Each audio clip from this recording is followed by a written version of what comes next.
Railway station पर गरीब बहू की पहली गर्मी। अरे निशा बहू, जल्दी से आरती की थाली तैयार कर लो। मेरे पास और कोई काम नहीं है क्या जो आप मुझे फालतू काम के लिए बोल रही हो? निशा बहू, ऐसा नहीं कहते, तुम्हारी देवरानी आ रही है। अरे तो कौन सा मेरी देवरानी मेरे टक्कर की है? कम से कम मेरे जितनी अमीर तो होनी चाहिए थी। निशा इतना कहकर अपने कमरे में चली जाती है। शर्मिला को इस बात का बहुत बुरा लगता है।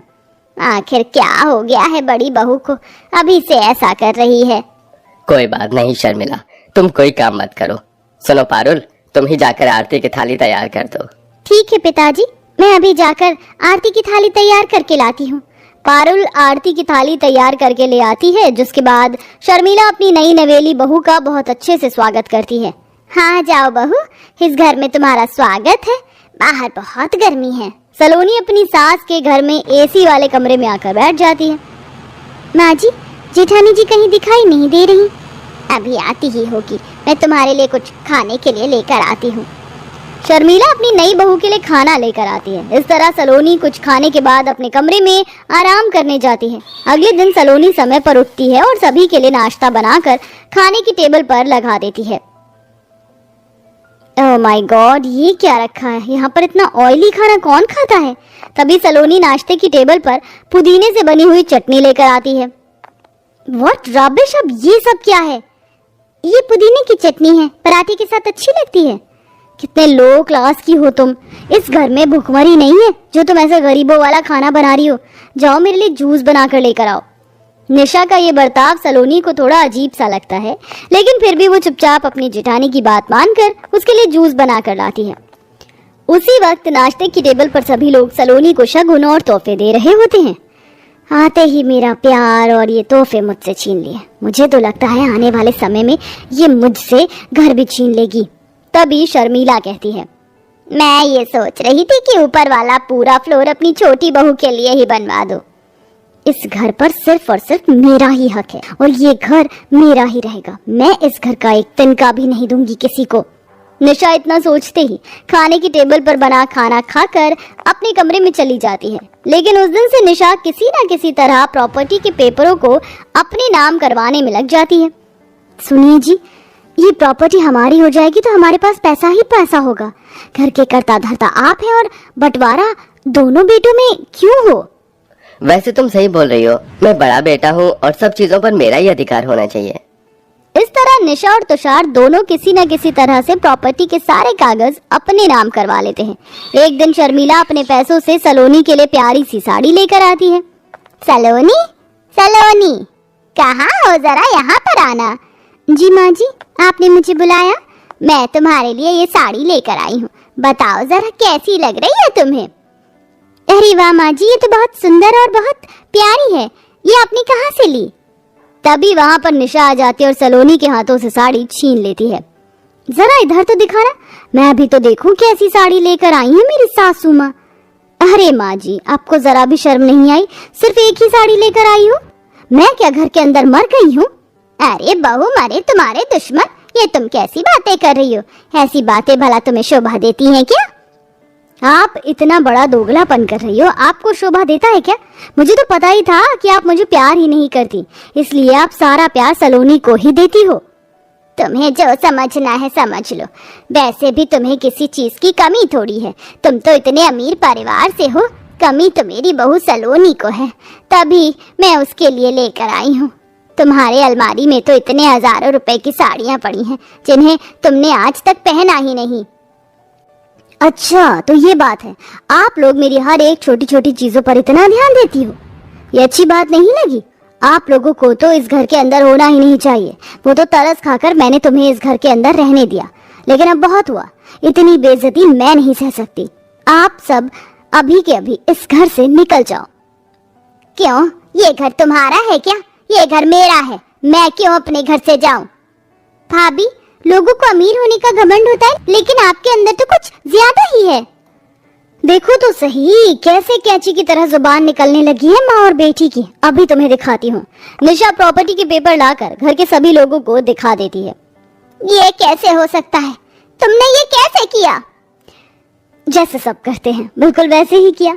अब प्यार से जा रही हो इस घर से या फिर मैं धक्के मार के निकालूं? इसकी जरूरत नहीं है जेठानी जी, हम इस घर से चले जाएंगे, आप इस घर में खुश रहो। इस तरह सलोनी अपने पूरे परिवार को लेकर घर से निकल जाती है। गर्मी का समय होता है। धूप में जैसे ही वो घर के बाहर निकलते हैं उन्हें पसीने आने लगते हैं। बहुत गर्मी है। अपने घर में रहते थे, कूलर पंखा एसी सब कुछ चलता था, कभी गर्मी महसूस नहीं हुई। फिलहाल देखो ना कितनी गर्मी है। अब हमारे पास रहने का कोई ठिकाना ही नहीं है। अब हम लोग कहाँ जाएंगे? मुझे तो बहुत तेज प्यास लगी है, मुझे पानी पीना है। ये लो पारुल, थोड़ा सा पानी बचा है, पी लो। अपने भाई के हाथों से पानी लेकर पारुल पीने लगती है। चलते चलते वो एक रेलवे स्टेशन के पास पहुंच जाते हैं जहां पर सलोनी को एक टूटी फूटी झोपड़ी दिखाई देती है। बहुत तेज धूप हो रही है और बहुत गर्मी भी हो रही है। देखो पता नहीं ये झोपड़ी किसकी है, लेकिन हमें फिलहाल इस झोपड़ी में ही चलना चाहिए।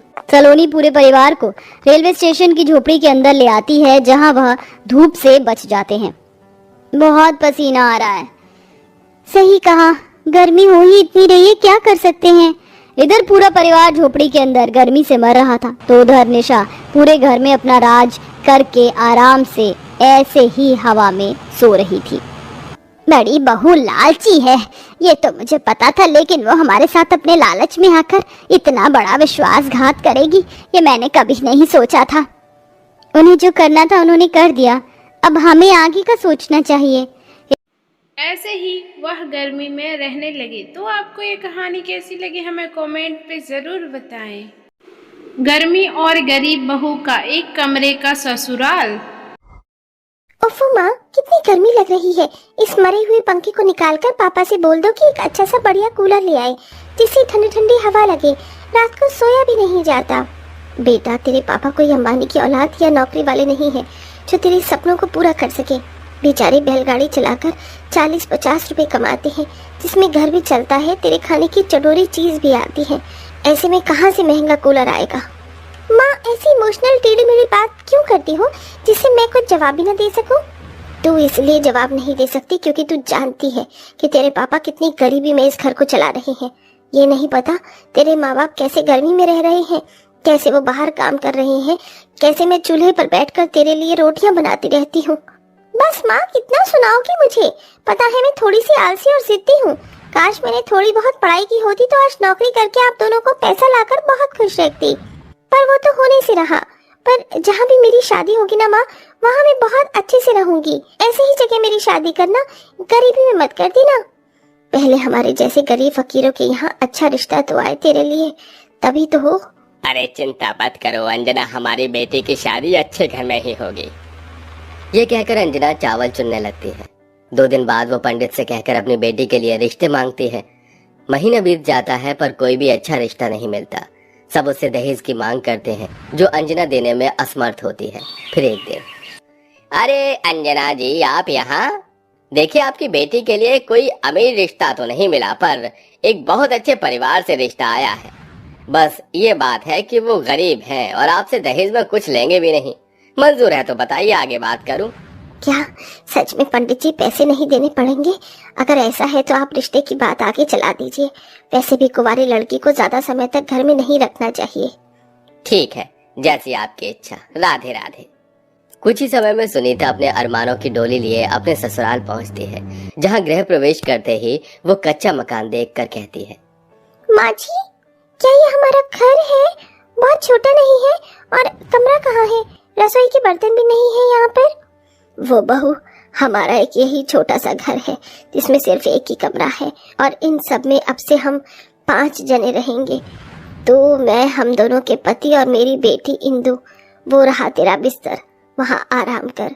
भाभी, आपको शुरुआत में थोड़ी दिक्कत होगी लेकिन बाद में आपको नॉर्मल हो जाएगा। और हाँ बहू, तू फिक्र मत कर, कोने में तेरा बिस्तर है, वहाँ पर्दा भी लगवा दिया है। जी माँ जी। हे भगवान, अपने इस एक कमरे के ससुराल में मैं जो अपने अरमानों की डोरी लाई थी वो अरमान कभी पूरे नहीं हो पाएंगे।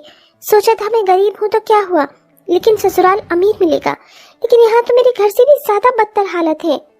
अपने टूटे अरमानों से समझौता कर सुनीता अपने एक कमरे के ससुराल में आशियाना सजाने लगती है। 2 दिन में ही वो अपने ससुराल की जिम्मेदारी को अच्छे से संभाल लेती है। उसके बनाए खाने से ससुराल वाले बेहद खुश थे।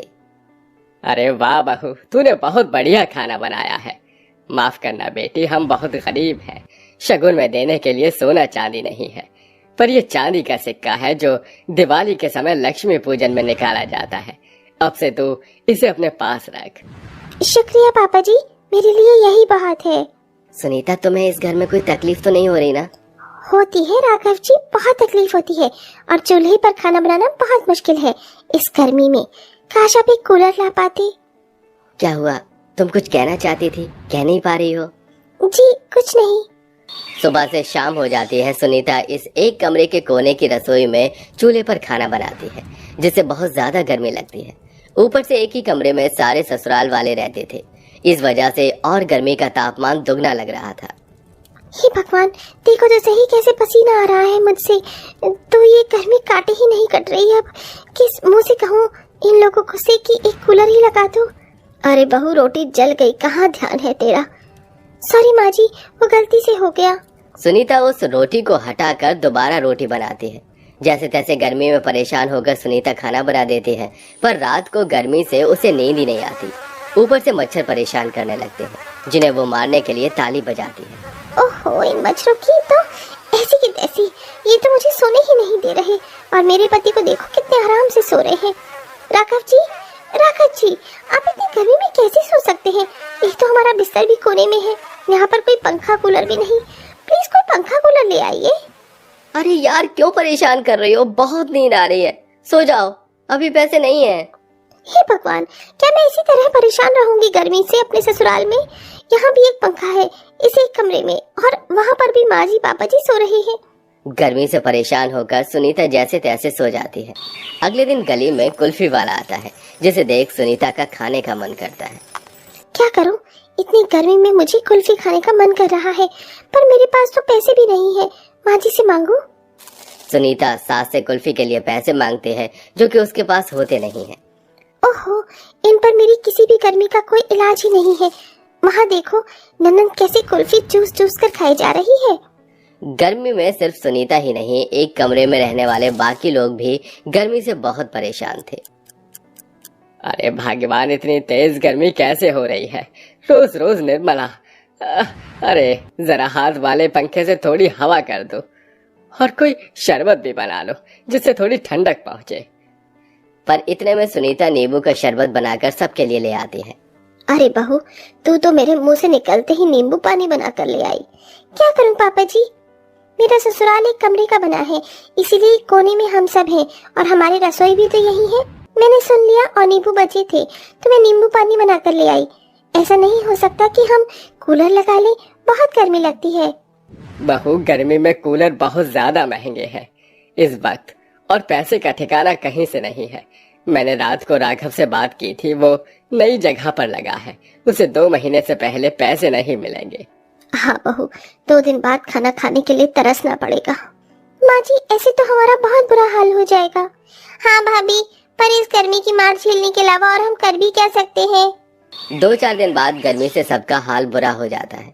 सास ससुर के माथे पर, गर्दन पर घमौरी होने लगती है, जिस वजह से वो खुजली करते रहते हैं और लाल लाल रैशेस पड़ जाते हैं, जिसे ठीक करने के लिए सुनीता एलोवेरा के पेड़ से जेल लाकर लगा देती है। शुक्र है बहू, तूने ये हम दोनों के लगा दिया, वरना गर्मी से तो बहुत ज्यादा जलन पड़ रही थी। अरे माँ जी, ये तो मुझे पता था, इसीलिए मैंने कर दिया। आप आराम कीजिए, दोबारा जलन हुई तो ये जेल सूख गया तो आप वापस ये लगा लेना, कटोरी में रखा है। ठीक है बहू, गर्मी से इस घर में सबकी हालत खराब है, और मुझे भी ज्यादा पढ़ाई लिखाई आती नहीं, तो क्या हुआ, किसी के घर पर नौकरी मांग लेती हूँ, वही काम करके कुछ पैसे कमा लूंगी, कूलर या एसी तो लगा के ही रहूंगी। सुनीता ये सोचकर घर से बाहर काम ढूंढने चली जाती है। गर्मी में चलते चलते उसे 3 घंटे हो जाते हैं, और फिर एक सेठानी के घर नौकरानी का काम मिल जाता है। अब घर का काम करने के बाद दोपहर के 12 बजे धूप में सुनीता सेठानी के घर जाकर साफ सफाई करती है, और फिर शाम तक वापस आ जाती है। ऐसा करीब 2 महीने तक चलता है। 2 महीने बाद दोनों की पगार आ जाती है, जिससे सुनीता घर में एसी लाने की बात करती है। अरे बहू, तू ये क्या बात कर रही है? इस घर में एसी लाने वाली है? हाँ माँ जी, पापा जी, दरअसल मैं काम करके पैसे इकट्ठे कर रही थी और अब तो जून का महीना आ गया है, गर्मी से बुरा हाल है। पर सुनीता, हमारा घर कच्चा है, ये एसी नहीं झेल पाएगा। मेरे पास एक आइडिया है, मैं थोड़ा लोन उठा लेता हूँ। उन पैसों से इस घर को 2 मंजिल का बनवा लेता हूँ ताकि अलग अलग कमरा हो जाए, लेकिन नीचे के हॉल में एसी लगवा देंगे जिससे सब साथ में सो पाए, और बाद में भगवान की दुआ से पैसे रहे तो हमारे कमरे में भी एसी लग जाएगा, क्योंकि एक ही कमरे में ज्यादा जनों के रहने से भी हीट बढ़ती रहती है। अरे वाह भैया, आपने तो बहुत अच्छा आइडिया दिया है। मुझे आपका आइडिया पसंद आया और आप चिंता मत कीजिए, लोन के पैसे निकलवाने में मैं आपकी मदद करूंगी। और भैया, मेरी कॉलेज की छुट्टी पड़ गई है तो मैं भी बच्चों को ट्यूशन पढ़ाकर मदद करूंगी। ये देख सास ससुर भावुक हो जाते हैं। 15 दिन वो और गर्मी की मार झेलते हैं, साथ ही लोन के पैसों से उनकी 2 मंजिल के 2 बड़े कमरे तैयार हो जाते हैं। नीचे के हॉल में एसी लग जाता है जिसकी ठंडी ठंडी हवा से घर के सभी लोग खुश हो जाते हैं। अरे वाह बहू, मजा आ गया। आज से पहले मैंने ऐसी एसी की हवा कभी नहीं खाई थी। मैंने भी माँ जी।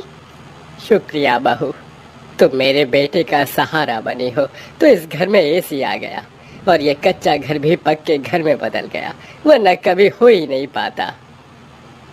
हाँ सुनीता, मैंने तुम्हें बहुत गर्मी में परेशान होता हुआ देखा है, पर वक्त के साथ सही पैसे आने लगेंगे तो मैं तुम्हें बहुत खुश रखूंगा। आप चिंता क्यों करते हैं, मैं आपके साथ हर हाल में खुश हूँ। अब तो एसी भी आ गया है, सब साथ में यहीं सोएंगे। इस तरह बहू और बेटे के संघर्ष से घर भी बन जाता है और वो सब ठंडी ठंडी एसी की हवा का लुत्फ भी उठाकर खुशी खुशी रहने लगते हैं। हेलो दोस्तों, कैसे हैं आप सब? हमारी कहानियाँ देखने के लिए हमारे चैनल को सब्सक्राइब कीजिए और हाँ, बेल आइकॉन पर क्लिक करना मत भूलिएगा।